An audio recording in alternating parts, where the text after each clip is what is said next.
अस्सलाम वालेकुम dear students, I am Shah Hussain from inspire college Dipalpur. आज हम डिस्कस करेंगे सेकंड ईयर मैथमेटिक्स का यूनिट नंबर 1 का फर्स्ट लेक्चर, और ये हमारा लेक्चर होगा फंक्शन पर। सबसे पहले हम डिस्कस करेंगे इंट्रो को, देन इसकी डेफिनेशन को, और उसके बाद इसे डिस्कस करेंगे ग्राफिकली कि कौन सा ग्राफ फंक्शन होगा, कौन सा ग्राफ फंक्शन नहीं होगा। देन हम उसे इक्वेशन से डिस्कस करेंगे कि एक इक्वेशन है तो हमें कैसे कंफर्म होगा ये इक्वेशन फंक्शन को रिप्रेजेंट करती है या नहीं। तो सबसे पहले हमारे पास है introduction. The word function was first time recognized by German mathematician Leibniz था जिसने इसे इंट्रोड्यूस करवाया था। अब यहाँ पर हमारे पास फंक्शन की डेफिनेशन क्या है। Function is a rule that assign each element of set x with a unique element of set y। तो यहाँ पर डेफिनेशन राइट की हुई है। A function is a rule from set x to set y that assign to each element of set x with a unique element of set y। अब इसी statement को हम ये भी इसी स्टेटमेंट से रिजल्ट ले सकते हैं कि function is a like a computing machine. इसमें हम क्या करते हैं, इनपुट वैल्यू देते हैं, लाइक का इनपुट वैल्यू x, फंक्शन उस पे ऑपरेट करता है और हमें क्या देता है, output in the form of f of x हमें देता है। ठीक है, तो यहाँ पर हम एग्जांपल ले सकते हैं। जैसे हमारे पास अगर मैं जस्ट ये राइट कर दूं y is equal to 5x, तो इसका मतलब है कि इनपुट वैल्यू अगर मैं x की 1 पुट करूंगा तो आउटपुट मुझे क्या मिलेगा, आउटपुट मुझे 5 मिलेगा। इसी तरह अगर मैं इनपुट वैल्यू x की यहाँ पर 2 पुट करूंगा तो आउटपुट में y f ऑफ x में क्या मिलेगा, y की value in the form of f of x वो हमें मिलेगी 10। तो इसका मतलब है कि ये फंक्शन जो है लाइक अ कंप्यूटिंग मशीन भी बिहेव शो करता है। अब यहाँ पर इसको रिप्रेजेंट करने के लिए हम इसे कैसे राइट करते हैं, y is equal to f of x, ये फॉर्म है हमारे पास फंक्शन को रिप्रेजेंट करने के लिए। और इसे रीड क्या करेंगे, इसे हम रीड करेंगे y is a function of x। अब यहाँ पर हमें पता होना चाहिए कि डिपेंडेंट वेरिएबल कौन सा है, इंडिपेंडेंट वेरिएबल कौन सा है। तो अगर मैं सिंपली ये राइट कर देता हूँ y is equal to x, तो यहाँ पर आप नोटिस करें 2 वेरिएबल हैं, एक हमारे पास है वेरिएबल x और एक हमारे पास है वेरिएबल y। अब यहाँ पर वेरिएबल x जो है इसे हम बोलते हैं इंडिपेंडेंट वेरिएबल। क्योंकि ये हमारे पास आजाद है, हम x की वैल्यू कोई भी रियल नंबर से सिलेक्ट कर सकते हैं। और हमारा y क्या कहलाता है, y is called dependent variable, क्योंकि ये डिपेंड कर रहा होता है वेरिएबल x पर। लाइक जैसे यहाँ पर x की वैल्यू 1 पुट करूंगा, देन हमें y की वैल्यू जो है 5 मिलेगी। अगर मैं x की वैल्यू 2 पुट करूंगा तो मुझे y की वैल्यू जो है 10 मिलेगी। अब हमारे पास एक वर्टिकल लाइन टेस्ट है जो हम अप्लाई करते हैं ग्राफ को कंफर्म करने के लिए कि क्या ये ग्राफ फंक्शन को रिप्रेजेंट करता है या नहीं। तो उसके लिए आपको पता होना चाहिए वर्टिकल लाइन टेस्ट क्या है। ये हमारा शॉर्ट क्वेश्चन भी है, सम टाइम पेपर में डेफिनेशन आ जाती है, डिफाइन वर्टिकल लाइन टेस्ट। तो वर्टिकल लाइन टेस्ट क्या है, if vertical line cut the graph only once then it is called graph of the, then it is called vertical line test. तो ये हमारे पास है, क्या होगा, वर्टिकल लाइन टेस्ट होगा। और जो ग्राफ होगा वो हमारा क्या रिप्रेजेंट करेगा, ग्राफ हमारा फंक्शन को रिप्रेजेंट करेगा। If vertical line cut the graph only once then it is called graph of the function.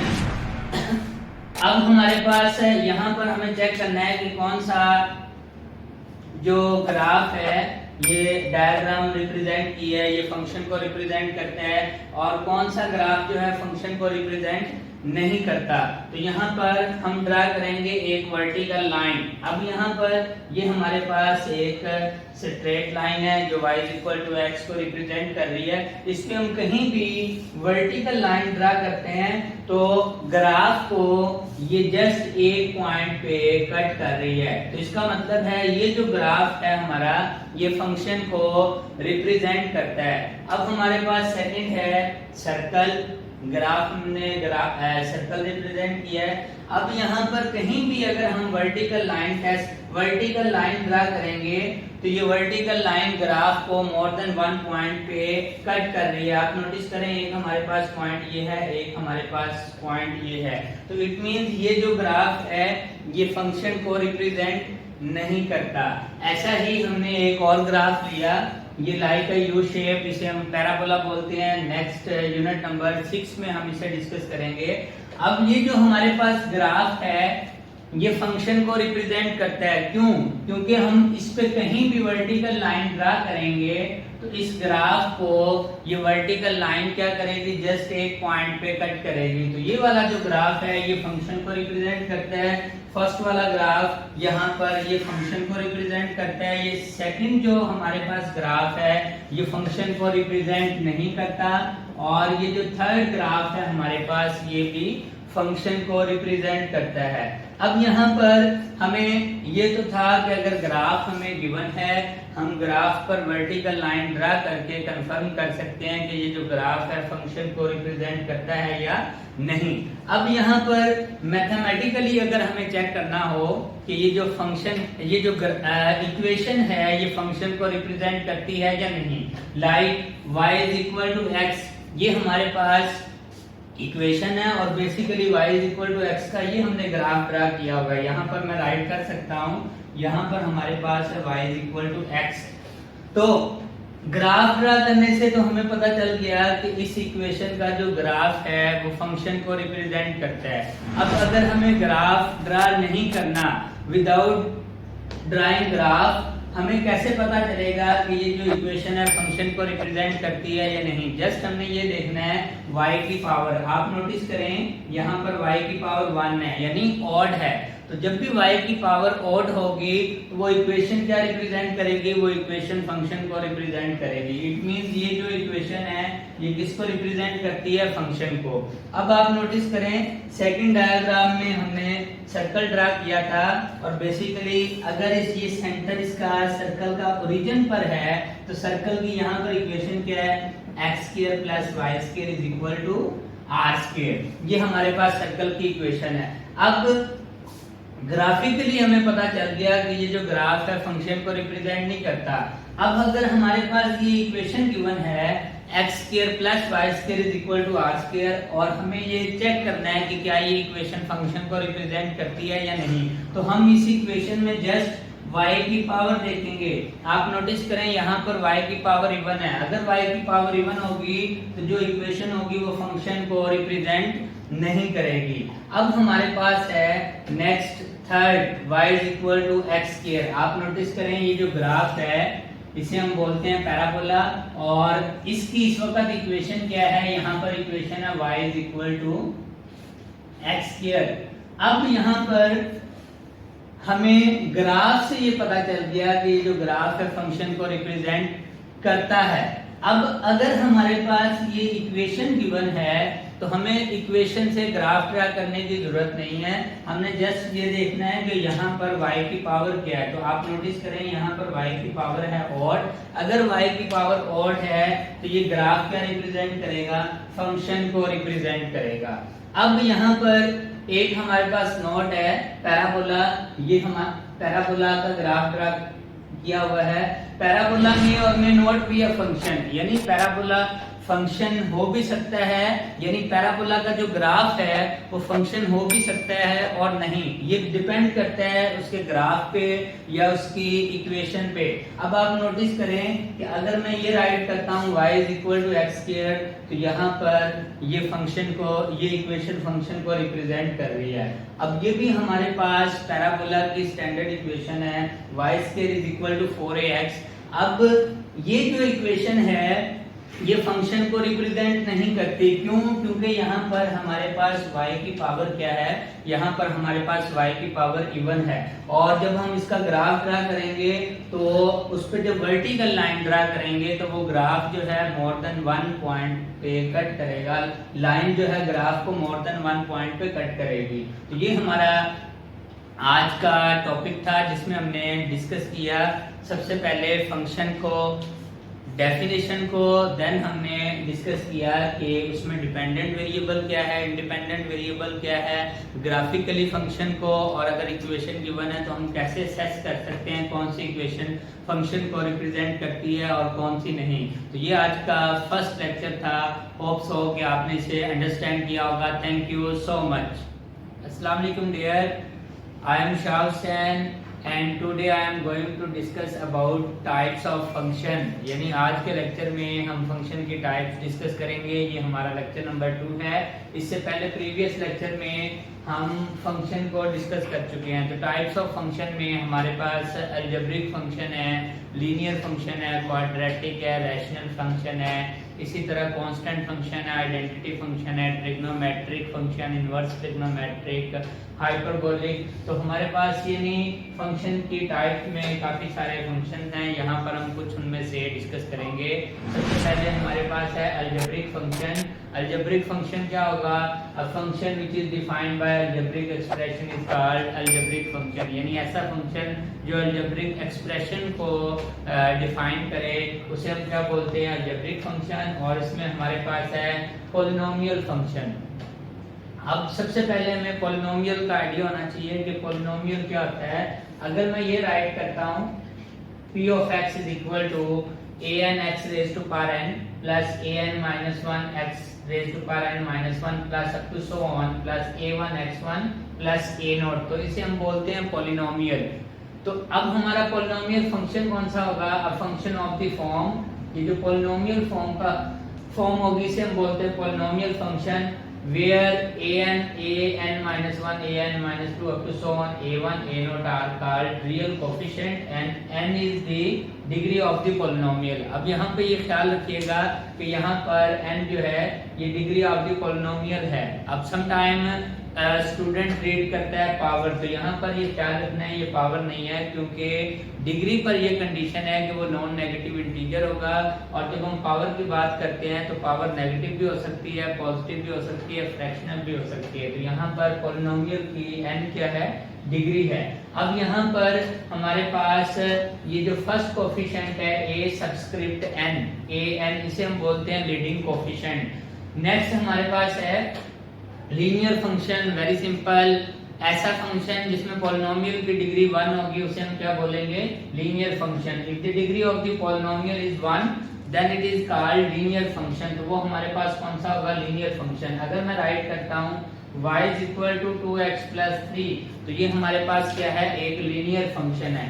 Same quadratic function है। If degree of the polynomial function is 2 then it is called quadratic function. तो वो हमारा क्या बनेगा? Quadratic function बन जाएगा। अब इसको हम ऐसे भी राइट कर सकते हैं y is equal to ax square plus bx plus c, और कंडीशन क्या है? a is not equal to 0, क्योंकि अगर a 0 बनेगा तो देन ये हमारे पास जो इक्वेशन होगी ये क्वाड्रेटिक से लीनियर बन जाएगी। और सेम लीनियर को हम ये भी राइट कर सकते हैं y is equal to ax plus b, और यहाँ पर भी same a is not equal to 0, क्योंकि अगर a equal to 0 होगा तो देन ये हमारा फंक्शन क्या बन जाएगा? कांस्टेंट फंक्शन बन जाएगा। आइडेंटिटी फंक्शन क्या होगा? The function of the form f of x is equal to x। तो ये इस फॉर्म का जो फंक्शन हमारा होगा उसे हम बोलते हैं आइडेंटिटी फंक्शन। यहाँ पर इसको मैथमेटिकल फॉर्म में डिस्क्राइब किया। For any set x, a function from x to x of the form I of x is equal to x for all x belong to set of x is called identity function। तो इसे हम क्या बोलेंगे? Identity function बोलेंगे। अब next है हमारे पास constant function. Constant function क्या होगा? सेम आइडेंटिटी फंक्शन की तरह ही कांस्टेंट फंक्शन, आइडेंटिटी फंक्शन में f of x is equal to x होता है और कांस्टेंट फंक्शन में f of x is equal to constant number होगा। तो यहाँ पर कांस्टेंट फंक्शन क्या है? let x and y be sets of real numbers, a function c from x to y defined by c of x is equal to a। जैसे identity function है हमने i से रिप्रेजेंट कर दिया i of x, इसको simple f of x भी बोल सकते हैं। और यहाँ पर कांस्टेंट फंक्शन है तो c of x से रिप्रेजेंट कर दिया, सिंपल f of x भी राइट कर सकते हैं, इज इक्वल टू a। अब यहाँ पर a क्या है? a हमारे पास कोई भी रियल कांस्टेंट है। For all x belong to set x and a belong to y is is a constant function. अब सेम हमारे पास है रैशनल फंक्शन, हम पहले रैशनल नंबर को स्टडी कर चुके हैं। रैशनल फंक्शन हमारा कौन सा होगा, the function of the form, अगर मैं ये राइट करता हूं y is equal to p of x divide by q of x, और यहाँ पर कंडीशन ये है q of x is not equal to 0, तो इस फॉर्म के जो फंक्शन होंगे उन्हें हम क्या बोलेंगे, रैशनल फंक्शन। अब नेक्स्ट है हमारे पास trigonometric function, defined by trigonometric function, यानी ऐसा फंक्शन जिसमें हम ट्रिग्नोमेट्रिक रेशियोज को डिफाइन करते हैं उसे हम क्या बोलते हैं, ट्रिग्नोमेट्रिक फंक्शन। तो अगर मैं ये राइट करता हूँ y is equal to sin x, तो ये हमारे पास एक ट्रिग्नोमेट्रिक फंक्शन है। सेम इनवर्स ट्रिग्नोमेट्रिक फंक्शन अगर मैं राइट करता हूँ y is equal to sin inverse x, तो ये हमारे पास क्या बन जाएगा, ये हमारे पास इनवर्स ट्रिग्नोमेट्रिक फंक्शन बन जाएगा। अब ये हमारे पास है एक्सपोनेंशियल फंक्शन, डेफिनेशन इसकी इंपॉर्टेंट है, एमसीक्यूज में इसका कांसेप्ट यूज होता है, शॉर्ट क्वेश्चन में आ सकता है। एक्सपोनेंशियल फंक्शन क्या है, a function in which variable appear as exponent is called exponential function. अब इसकी एग्जांपल हम ले सकते हैं, एक्सपोनेंशियल फंक्शन क्या होगा, अगर मैं राइट करता हूँ y is equal to a raise to power x, या हम राइट करते हैं y इज इक्वल टू 2 की पावर x, तो ये हमारे पास क्या होगा, एक्सपोनेंशियल फंक्शन होगा। अब इसी तरह हमारे पास नेक्स्ट डेफिनेशन है, ये भी इंपॉर्टेंट है, लॉगरिथमिक फंक्शन की। लॉगरिथमिक फंक्शन क्या होगा, अगर हमारे पास if x is equal to a raise to power y, then y is equal to log x base a is called logarithmic function where a is greater than 0 and a is not equal to 1। तो ये हमारे पास कौन सा होगा, exponent logarithmic function होगा। अब इस लॉगरिथमिक फंक्शन में अगर तो लॉग की बेस जो है 10 होगी, यानी a इक्वल टू 10 होगा, तो उसे हम बोलेंगे कॉमन लॉगरिथमिक फंक्शन। और अगर यहाँ पर बेस a रिप्लेस होगा e में, तो वो हमारा बनेगा नेचुरल लॉगरिथमिक फंक्शन, और हमारे पास e की अप्रोक्सीमेटेड वैल्यू क्या होगी, 2.718281, ये हमारे पास की रैशनल नंबर है। अब नेक्स्ट है हाइपरबोलिक फंक्शन। समटाइम हम ट्रिग्नोमेट्रिक रेशियो को रिलेट करते हैं एक्सपोनेंशियल से, तो देन जो हमारा फंक्शन होता है उसे हम क्या बोलते हैं, हाइपरबोलिक फंक्शन। जैसे मैं यहाँ पर अगर मैं राइट करता हूँ हाइपरबोलिक में साइन हाइपरबोलिक x, तो क्या होगा, e raise to power x minus e raise to power minus x over 2, तो ये हमारे पास हाइपरबोलिक फंक्शन है। समटाइम हमें सिंप्लीफिकेशन में हेल्प करते हैं जब हम ट्रिग्नोमेट्रिक से एक्सपोनेंशियल में कन्वर्ट करते हैं या एक्सपोनेंशियल से ट्रिग्नोमेट्रिक में कन्वर्ट करते हैं। डेफिनेशन है हमारे पास एक्सपोनेंशियल फंक्शन, इंपॉर्टेंट डेफिनेशन है।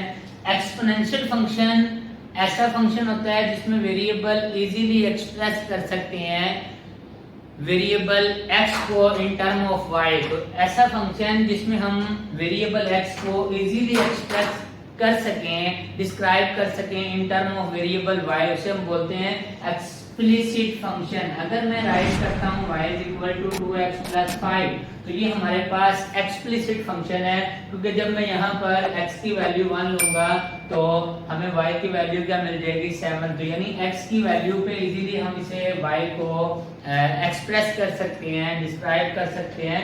तो ऐसे फंक्शन को हम बोलते हैं एक्सप्लिसिट फंक्शन। एक्सप्लिसिट वर्ड से भी हमें आइडिया होता है, एक्सप्लिसिट मीन इजीली एक्सप्रेस्ड, जिसे हम इजीली एक्सप्रेस कर सकें। नेक्स्ट है हमारे पास इम्प्लिसिट फंक्शन, इसका बिल्कुल रिवर्स है। अगर वेरिएबल x एंड y इस तरह मिक्स्ड फॉर्म में हो कि हम उसे सेपरेटली एक्सप्लेन ना कर सकें, तो ऐसे फंक्शन को हम बोलते हैं एक्सप्लिसिट फंक्शन। अगर मैं राइट करता हूं जैसे इस तरह हमारे पास x cube plus x square y plus y cube equal to 0, तो ये हमारे पास क्या बनेगा, एक्सप्लिसिट फंक्शन बनेगा। अब अगर हमारे पास ये हमारे पास सॉरी बनेगा इम्प्लिसिट फंक्शन बनेगा। अगर हमारे पास एक्सप्लिसिट फंक्शन है तो उसको रिप्रेजेंट करने के लिए हम उसे रिप्रेजेंट करते हैं y is equal to f of x से, f of x is equal to 0 से। और अगर हमारे पास इम्प्लिसिट फंक्शन है तो इसको हम रिप्रेजेंट करते हैं f of x, y is equal to 0 से। अब हमारे पास नेक्स्ट है डेफिनेशन पैरामेट्रिक फंक्शन की। Some time two variable depend कर रहे होते हैं एक थर्ड वेरिएबल पर, और ऐसे फंक्शन को हम क्या बोलते हैं, पैरामेट्रिक फंक्शन। अगर मैं ये राइट करता हूँ x is equal to a t square, y is equal to 2a t, तो यहाँ पर हमारे पास वेरिएबल x और y डिपेंड कर रहे हैं एक थर्ड वेरिएबल t पर, तो इसे हम क्या बोलेंगे, the function of the form x is equal to a t square, y is equal to 2a t are called parametric function, where t is the parameter of the variable x and y। तो ऐसे function को हम क्या बोलते हैं, parametric function बोलते हैं। इसके साथ हमारे पास और भी डेफिनेशन है फंक्शन की, जो हम नेक्स्ट लेक्चर में इंशाल्लाह डिस्कस करेंगे। तो ये आज का लेक्चर नंबर 2 था। होप्स कि आपने इसे अंडरस्टैंड किया होगा। Thank you.